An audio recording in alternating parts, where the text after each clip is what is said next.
Platform x पर भी एक सवाल सागर भारद्वाज पूछ रहे हैं कि kindly clarify about the rumours about the age and attempts reduction in UPSC exam. मतलब ये बात भी महसूस की जा रही है कि शायद हो जाएगी एज रिडक्शन, लेकिन क्या कहीं ये एज रिडक्शन या नंबर ऑफ अटेम्प्ट्स, क्योंकि ये लेकर भी बहुत सवाल आ रहे हैं हमें कि क्या एज में कोई रिलैक्सेशन हो सकती है। और नंबर ऑफ अटेम्प्ट्स के लिए एक ईमेल पर हमसे पूछा भी गया कि क्योंकि अलग अलग वर्क के लिए अलग अलग नंबर ऑफ अटेम्प्ट्स हैं, तो उसमें पूछा गया कि एक वर्क के लिए अनलिमिटेड हैं, तो क्या उसमें भी रिस्ट्रिक्शन नहीं होनी चाहिए।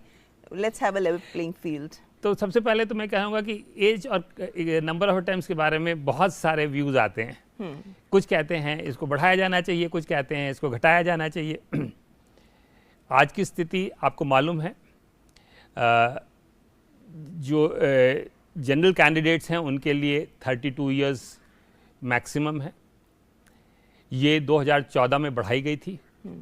जब मैंने दिया था तब 26 साल होती थी। अच्छा, तो ये बढ़ाई गई है। उसी तरह से नंबर ऑफ अटेम्प्ट्स इनको भी बढ़ाया गया है।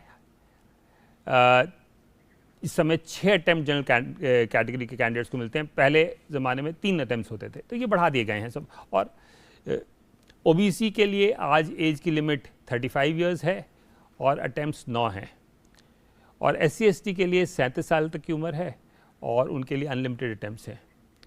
और डेजिग्नेटेड डिसेबिलिटी वाले, फिजिकली डेजिग्नेटेड डिसेबिलिटीज़ वाले कैंडिडेट्स के लिए जो है 10 साल और एडिशनल रिलैक्सेशन है। ये आज का फ्रेमवर्क है। इसमें कोई परिवर्तन करने का कोई प्रपोजल हमारे सामने नहीं है, और या हमारा ऐसा कोई विचार नहीं है।